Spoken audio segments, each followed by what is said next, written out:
We're going over 5 mistakes soccer players make with their mentality. This is such an important area, so don't miss this one. The 5 mistakes are coming up next.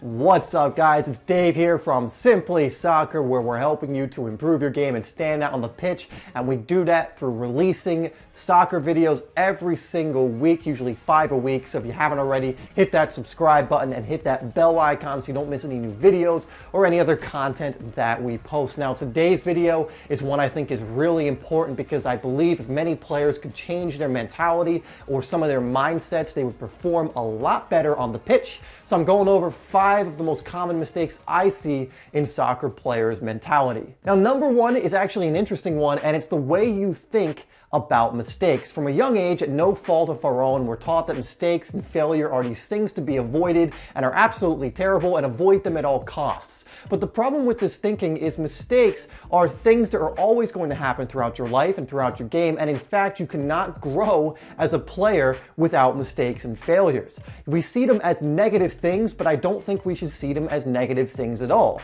You know, there's that famous saying, you either succeed or you learn. It's not you succeed or you fail. And I really like this mentality because when you make mistakes, you either have the choice of getting angry and mad at yourself or beating yourself up, or you can decide to learn from the mistake and take some measures to make sure it doesn't happen again. The fear of failure or the fear of making mistakes also prevents us from taking risks, and if you want to improve as a footballer, you need to take risks. If you want to get really anywhere in life, you need to take risks.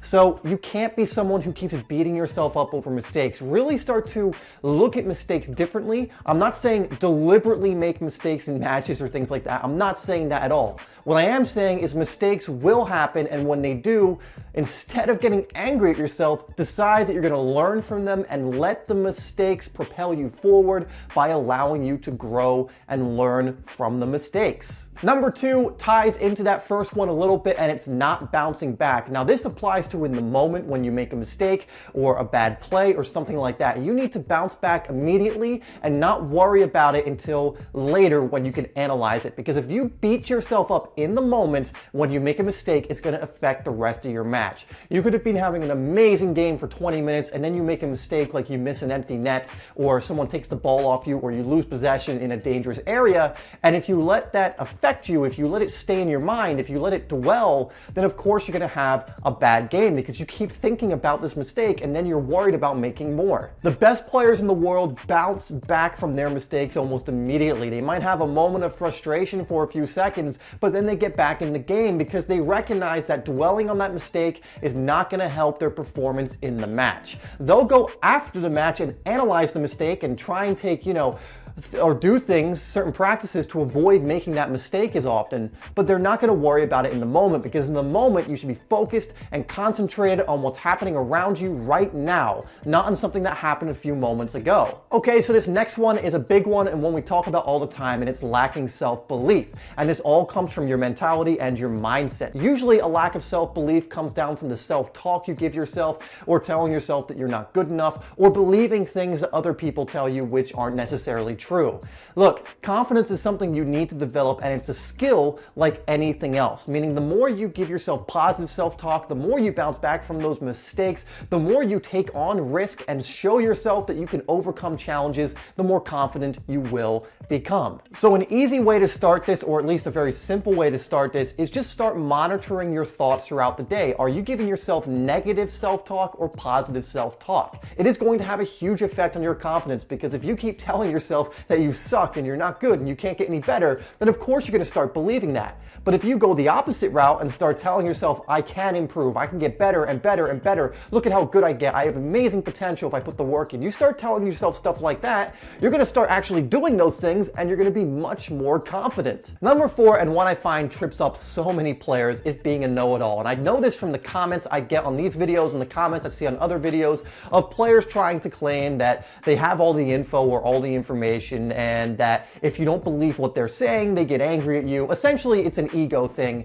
And the thing you want to adopt instead is being a learner. The problem is, I would say like 95% or more of players are not using this. The problem is most of us are so concerned about being right, we're not as concerned about learning more and more. You see, the thing is, there's always more you can learn. You can always get better in areas, but the moment you think you know it all, or the moment you think you know enough, that's the moment you've lost. That's the moment you stop growing. You want to continually learn more and more. The best coaches and the best players in the world are always learning more. They're always getting better. They're never sitting there going, I know enough, I'm better than all these guys, I'm better than my fellow professionals. You know, they're never sitting there saying that. At least not the good ones. The good ones are always thinking of ways they can get better. They're always thinking of people they can learn from. You know, one of my favorite quotes is of a coach who coached Michael Jordan, and he said a lot of people thought Michael Jordan was cocky or arrogant or had a big ego, but in reality he was one of the most coachable players I ever had.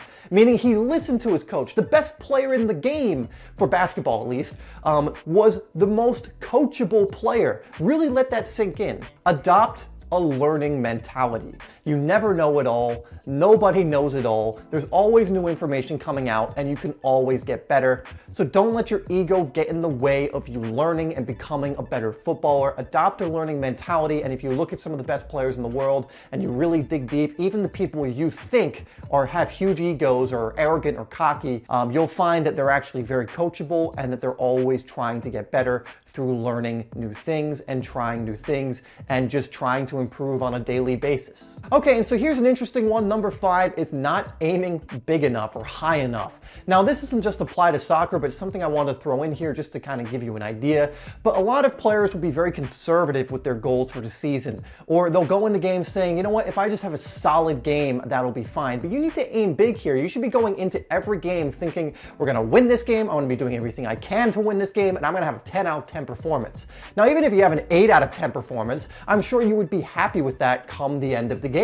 So with your goals, whether small goals or big goals in football, I want you to aim big. Now, I'm not saying get ridiculous, but I am saying don't be realistic, because you could realistically say, I'm going to score 5 goals this season. Let's say you're a midfield player. And that's probably pretty realistic. If you start every game and you're playing a kind of attacking or box-to-box midfield position, I'm sure you could get 5 goals. It's a conservative goal. But what if you said, I'm going to score 15 goals and you hit 11? Now, you didn't exactly hit your goal of hitting 15, but by having that goal, it forced you to find more ways to score goals. It forced you to work on different things. You know, when you have a bigger goal, you have to start asking different questions. You have to start doing different training in order to try and hit that goal. So just experiment with this. Start having smaller goals and bigger goals, and what I mean is short-term and long-term goals, and start aiming a little bit higher with them. So maybe you have certain season targets that you want to hit, a certain amount of goals or assists or whatever. You know, aim higher than you would normally. And I'm telling you, this will usually result in you playing better, because in order to hit those goals, you're going to have to train harder,